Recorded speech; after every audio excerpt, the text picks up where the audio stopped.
श्री गुरुदेव दत्त। परमात्मा ने तो हमें जीवन दिया, अब तो मानव बनना है कि पशु, वो तो टॉस उछाल के दे देते हैं, जा बैटिंग कर। तो हर सिक्के की दो बाजू होती है, ऐसे हर जीवन का भी दो पासा होते हैं। आपको किस पिच पर कैसी बैटिंग करना है वो तो आपके ऊपर निर्भर करता है। देखो, वो बहुत कृपालु और दयावान है, आपको इतनी इंद्रियों की क्षमता वाला शरीर दे देते,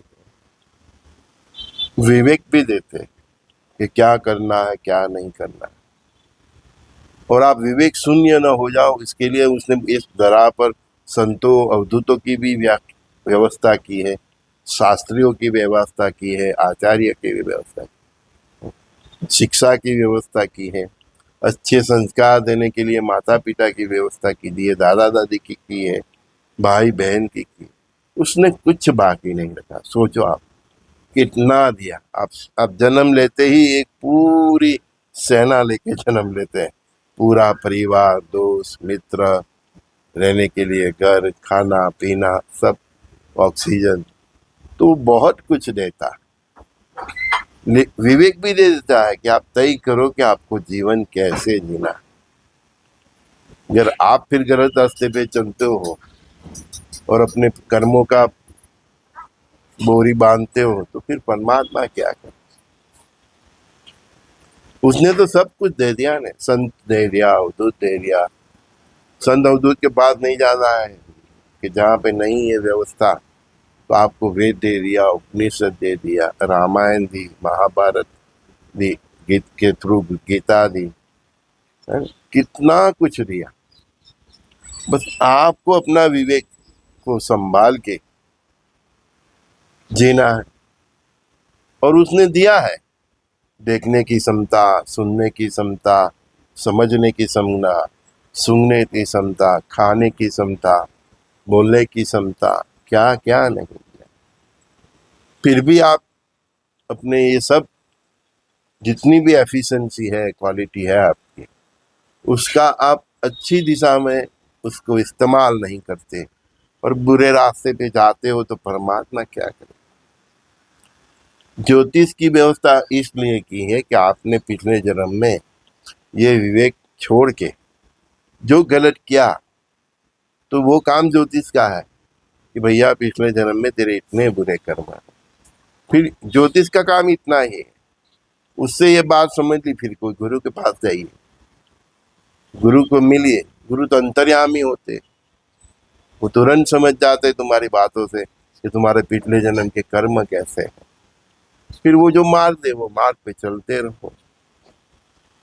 जितने भी आदि व्याधि उपाधि आवे उसको बर्दाश्त करते रहो, लेकिन गुरु ने मार्ग बताया है, वो चलते रहोगे तो आदि व्याधि उपाधि मतलब बहुत कुछ नुकसान नहीं करेगी, थोड़ा हल्का हल्का झापट मार के भी तो जाएगी, क्योंकि कर्म आपने ऐसे किए।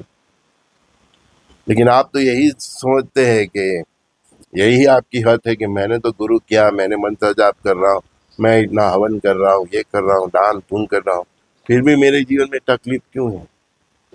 तो उस कर्म का संपूर्ण विनाश कभी नहीं होता है। कर्म आपने किए उसको छोटा या हल्का या मीडियम आपको भुगतना ही पड़ेगा, उसका कोई रास्ता नहीं। हाँ, गुरु की कृपा से जो बड़ा होता है वो मीडियम हो जाता है, मीडियम होता है वो छोटा हो जाता है। हाँ, तो आपको ये बात समझ नहीं।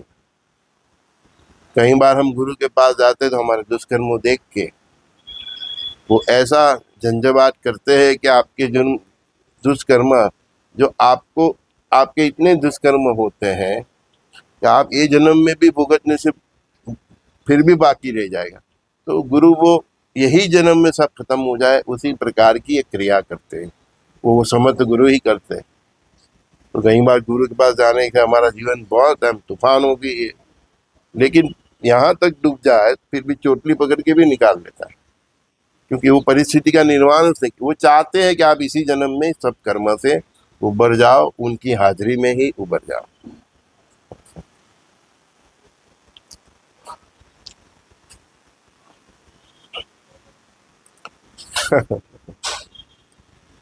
जीवन ही क्या करे प्रभु। जितने भी संसार में गुरु है ज्यादातर बस शास्त्रों की बात कर रहे हैं, लेकिन शास्त्रों के सार की बात नहीं करते। तो सामान्य मानस उसके पल्ले नहीं पड़ता। और शायद इसीलिए तुमने मेरा सर्जन किया कि सामान्य बात से उसको समझाया जाए। आप ये समझ लीजिए, अगर समझ गए तो आपको सब शास्त्र समझ में आ गया। पहले बेसिक तो क्लियर हो। पहली दूसरी कक्षा में पढ़े नहीं, सीधा इंजीनियरिंग मेडिकल की बात करना, तो वेद उपनिषद के पास भी तभी जाना चाहिए। वेद उपनिषद के पास भी तभी जाना चाहिए जब हमारा खुद का विवेक जागरूक हो गया हो, हमें कर्म की पहचान हो गई हो, अच्छे बुरे की पहचान हो गई हो, हम अच्छे मार्ग पे चल पड़े हो, फिर हमको वेद उपनिषद भी सुनना चाहिए।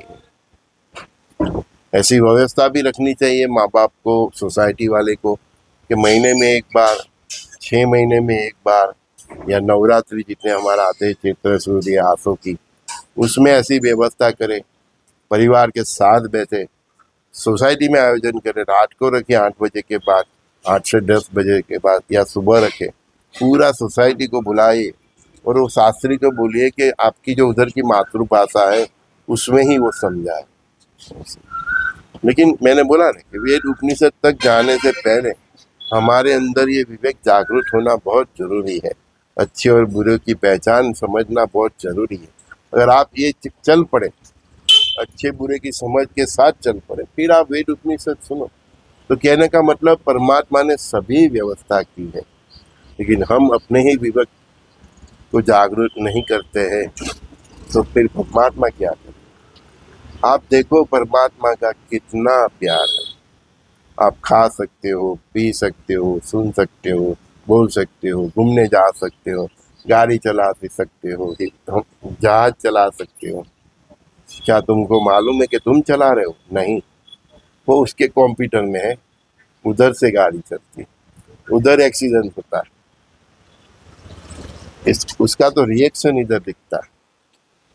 मैं उस कंप्यूटर से जुड़ा हुआ हूँ, इसलिए बता रहा हूँ। समझ में आया? श्री गुरुदेव दत्त।